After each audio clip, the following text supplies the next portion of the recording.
Cheque bounce के मामले में आज नहीं तो कल, कल नहीं तो परसों, परसों नहीं तो नरसों में कभी एक दिन के लिए ही सही, लेकिन मैं जेल जाऊंगा। लेकिन मादर गोविंद पांडे वहां से निकलने के बाद। अभी आपने एक ऑडियो क्लिप सुना।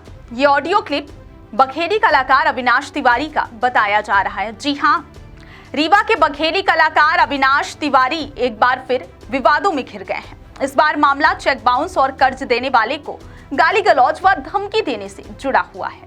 जानकारी के अनुसार गोविंद पांडे नामक व्यक्ति ने अविनाश तिवारी के खिलाफ चेक बाउंस का परिवाद न्यायालय में दायर किया है। परिवाद दायर होने की खबर मिलते ही अविनाश तिवारी कथित तौर पर बौखला गए और गोविंद पांडे को अमर्यादित गालियां देते हुए वॉइस मैसेज भेज दिया।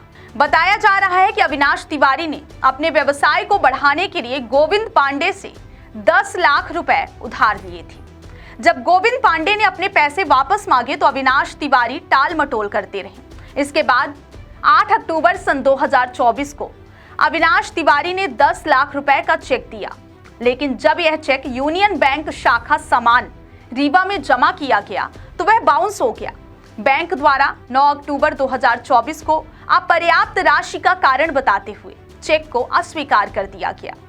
चेक बाउंस होने के बाद अविनाश तिवारी ने कथित तौर पर पैसे देने की बजाय गोविंद पांडे को गालियां देना शुरू कर दिया और वॉइस मैसेज भेजकर धमकाया। विधिक नोटिस भेजे जाने के बावजूद भी भुगतान नहीं किया गया। इसके बाद पीड़ित ने भारतीय दंड संहिता की धारा 138 के तहत न्यायालय में परिवाद दायर किया। यहाँ पर सबसे हैरान करने वाली बात यह है कि अविनाश तिवारी द्वारा कथित तौर पर यह कहा जा रहा है कि 5 साल बाद जब वह रीवा के सांसद बनेंगे और सांसद बनते ही गोविंद पांडे और उनके साथियों की दुर्दशा कर देंगे, उनके घर पर बुलडोजर चलवा देंगे। इतना ही नहीं, उन्होंने यह भी कहा कि उन्हें जेल तो जाना ही है, इससे उनका फायदा भी होगा। वॉइस मैसेज में अभद्र भाषा और गालियों का भी इस्तेमाल किया गया है। हालांकि इस वॉइस मैसेज की सत्यता की पुष्टि विंध्या टाइम्स के द्वारा नहीं की जा रही है। आइए आपको सुनाते हैं पूरा वायरल ऑडियो। सुन मादर, पहली बार रिकॉर्डिंग भेज रहा हूँ।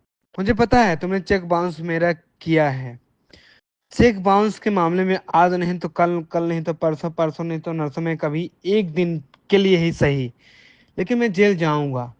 लेकिन मादर गोविंद पांडे वहां से निकलने के बाद मुझे तो फायदा होगा ही, लेकिन मैं तुम्हें लिख के दे रहा हूँ कि मादर मैं रीवा का सांसद बनूंगा और तुम्हारी मैया इटौरा बाईपास में तुम्हारा जो घर है ना, उसको मैं अगर गिरा ना दिया तो मैं बाबा नहीं के औलाद। सुन रे मादर,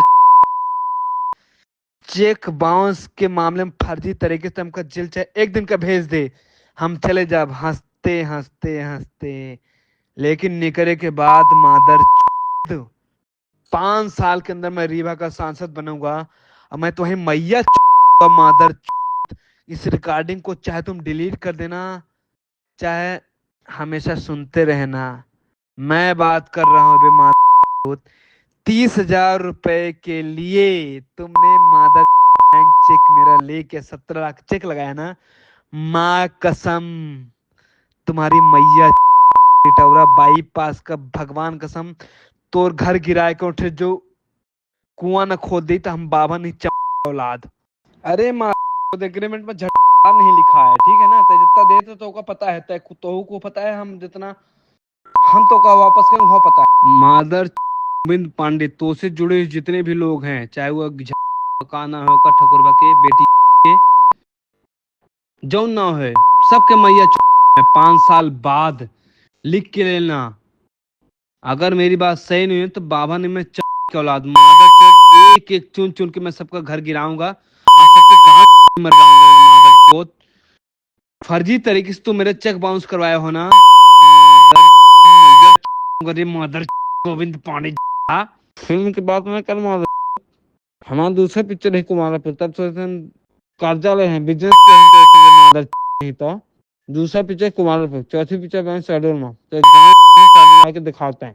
हालांकि इस वॉइस मैसेज की सत्यता की पुष्टि विंध्या टाइम्स के द्वारा नहीं की जा रही है। यह पहली बार नहीं है जब अविनाश तिवारी विवादों में आए हैं। उनका शुरुआती करियर भी विवादों से भरा रहा है। अतीत में उन पर साथी महिला कलाकार को धमकी देने, गाड़ी पर हमला करने और शराब के नशे में गाड़ियों को टक्कर मारने जैसे आरोप लग चुके हैं। अब इस नए मामले ने उनकी मुश्किलें और बढ़ा दी हैं। एक कलाकार जिसे समाज में एक आदर्श के रूप में देखा जाता है, उसके द्वारा इस तरह का व्यवहार कितना उचित है? क्या कानून इस मामले में अपना काम करेगा, यह देखना महत्वपूर्ण होगा कि न्यायालय इस चेक बाउंस और धमकी के मामले में क्या कार्यवाही करता है।